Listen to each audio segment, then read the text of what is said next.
dit, la foi, puisque nous quittons ce sujet, pour vous qui êtes chrétiens, si je vous posez cette question, combien de fois y a-t-il? Combien de fois, F-O-I, y a-t-il? Dans le livre de Éphésiens, chapitre 4, verset 5, il est dit, il y a un seul C, un seul Seigneur. Il est dit, il y a aussi une seule foi et un seul baptême. Ça veut dire ceux qui croient que Bouddha peut les sauver. Ils font fausse route. Amen. Amen. Amen. Bouddha ne peut pas sauver. Est-ce que vous comprenez? Amen. Et Nzudi ne peut pas se sauver. Amen. Les Ougans ne peuvent pas se sauver. Les féticheurs ne peuvent pas se sauver.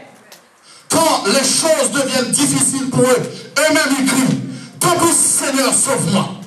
Amen, amen, amen. Dans les moments difficiles, ceux qui pratiquent la magie, dans les moments difficiles, ils crient, Seigneur, sauve-moi. Et la Bible dit, quiconque évoque le nom du Seigneur. C'est ce que j'aime avec notre Dieu. Quand tout va bien, vous pratiquez, vous êtes maçon-loge. Quand tout va bien, vous faites de la magie. Mais des fois, la situation est compliquée. Vous appelez tous les saints de la terre. Ils sont où? Ils sont absents. Ça, c'est quand l'Éternel a décidé de verrouiller. La Bible dit, c'est celui qui a la clé. Les portes qu'il ferme. Amen, amen, amen, amen. Quand le Seigneur décide de sauver quelqu'un, il ferme une porte. On peut appeler le président de la République. Il n'est pas là. On peut appeler les Ougans. Il n'est pas là. On peut appeler les esprits mauvais. Ils ne sont pas là. Vous avez oublié quand Balaam a déclaré, qui suis-je moi pour maudire celui, le peuple que Dieu a décidé de bénir? Le grand Balaam se présente, celui qui a l'habitude de maudire, l'Éternel a dit, je bénis ce peuple. Et Balaam n'a rien pu faire. C'est celui qui a les clés, les portes qu'il ferme. On peut prier, on peut jeûner. La seule chose qu'on peut faire, c'est nous prosterner à ses pieds et demander pardon à Dieu. Demander pardon à Dieu pour nos fautes, nos péchés. Et puis le Seigneur est capable. Il est bon. Il est miséricordieux. Si nous sommes là ce soir, c'est parce que l'Éternel est bon. Entre nous, voilà mal nous fait. Que de bêtises. Que de méchanceté. Des fois, nous sommes encore à l'église, nous sommes encore plus méchants en tant que chrétiens que païens. Amen, amen, amen. Et le Seigneur nous fait grâce. Il nous regarde comme un père à compassion pour ses enfants. Le Seigneur dit, mais tu n'aurais pas dû agir comme ça. Mais je t'aime quand même parce que j'ai donné ma vie pour toi. Et il est assis auprès du Père. Il intercède pour nous jour et nuit. Raison pour laquelle le Seigneur envoie des serviteurs projetés devant lui de toujours. Pas que pour les païens, mais pour nous qui sommes encore à l'église. Nous avons besoin de nous repentir. Amen, amen, amen. La Bible nous dit, il n'y a qu'une seule foi. Les musulmans, jamais un homme n'a osé dire, je suis. J'ai beau lire la parole. J'ai beau lire les livres que les écrivains ont écrits. Je n'ai jamais vu un homme déclarer, je suis le chemin, la vérité et la vie. Nul ne vient au Père. Jamais un homme, qu'il soit chinois, qu'il soit hindou, de deux choses l'une, soit notre Seigneur est fou, je ne crois pas. S'il n'est pas fou, il a dit la vérité. Et notre Dieu le Père a déclaré, celui-ci est mon fils bien-aimé, en qui j'ai mis toute mon affection. Et il déclare, écoutez-le. Amen. Si ce soir nous voulons être sauvés, nous devons apprendre à écouter la parole de Dieu. Amen, amen, amen. Bien-aimé, qu'est-ce que la foi peut accomplir? Le premier miracle de la foi.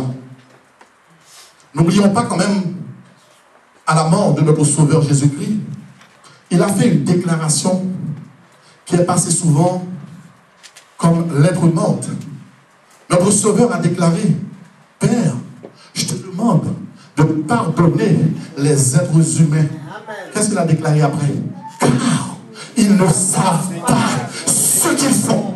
Ça veut dire depuis l'Éden, l'homme a perdu les bons sens que Dieu lui avait donnés, les sens qui étaient parfaits. L'homme ne cherchait plus Dieu. Est-ce que vous comprenez? L'homme agissait comme il voulait. L'homme faisait n'importe quoi. C'est pour cela que vous voyez de vos yeux, mais vous ne pouvez rien faire. Vous entendez, vous ne pouvez rien faire parce que les sens de l'homme sont bouchés. Vous comprenez? Et la première grâce, la première chose que le miracle, si on devait parler du miracle de la foi, comme ce que la foi peut accomplir. Lorsqu'on est chrétien, bien aimé, nous ne cherchons pas Dieu pour être quelqu'un. Est-ce que vous comprenez? Amen. Un véritable chrétien, son rêve, c'est pas d'être un grand homme, d'être apprécié, d'être aimé partout, d'avoir une belle voiture, d'avoir 5 maisons au pays. Ce n'est pas ça. Amen. La Bible dit, l'homme qui est attiré par Dieu, la première chose qu'il fait, il cherche la présence de Dieu. Amen. Lorsque vous êtes vraiment chrétien, les choses de ce monde n'ont pas vraiment grande importance pour vous. Vous passez par votre vie en voulant être un grand homme, être apprécié, être aimé. Parce que Dieu veut que nous soyons humbles. L'humilité. Dieu résiste aux orgueilleux, mais Dieu fait grâce aux humbles. Amen, amen, amen. Il est comme ça notre Dieu. La première grâce que Dieu nous fait, Dieu nous aide à vouloir être en harmonie avec lui. C'est pour cela que Christ a dit, je vous donne ma paix, je vous laisse ma paix. Cette paix-là, il ne s'agit pas de la paix dans le monde, mais c'est la réconciliation entre Dieu le Père et vous-même. Le voile est déchiré. Maintenant, vous pouvez vous présenter devant Dieu. Comment dire encore? Je vous même tout pour que le bon Dieu. Amen, amen, amen. Nous aussi, nous avons la possibilité de nous présenter auprès de Dieu, de nous agenouiller, de l'appeler Papa. Amen, amen. Nous pouvons l'appeler Papa aujourd'hui. La première grâce, la première chose que la foi peut faire, que la foi a fait d'ailleurs, c'est la foi a mis une réconciliation entre Dieu et les hommes. Amen. Mais moi-même tout, il y a le Saint-Esprit dans vous. Christ a dit, je m'en vais, je ne vous laisserai pas orphelin. Et le jour de la Pentecôte, on a entendu un bruit dans les cieux. C'était la venue du Saint-Esprit. C'était la naissance de l'Église. Car Dieu a promis ce que Dieu promet, il le réalise. Amen, amen, amen. Est-ce que vous comprenez ce soir? Vous n'êtes pas n'importe qui. Vous n'êtes pas les gens du dehors. Amen. Vous n'êtes pas les gens du dehors. Vous pouvez vous approcher de Dieu. Vous pouvez implorer Dieu. Vous pouvez prier pour les malades. Vous pouvez prier pour ceux qui vont mourir. Vous pouvez chasser les démons au nom de Jésus-Christ. C'est la première chose que la foi accomplit. Ce n'est pas la grande maison. Ce n'est pas ce que le monde possède. Mais c'est cette relation que vous avez avec Dieu le Père. Amen, amen, amen. La foi nous montre, bien-aimés. La deuxième chose que la foi nous montre, la foi nous montre notre culpabilité. Êtes-vous d'accord avec moi? Celui qui aime le Seigneur, il cesse de vivre comme le pharisien. Amen. Amen. Vous vous rappelez celui-là qui priait?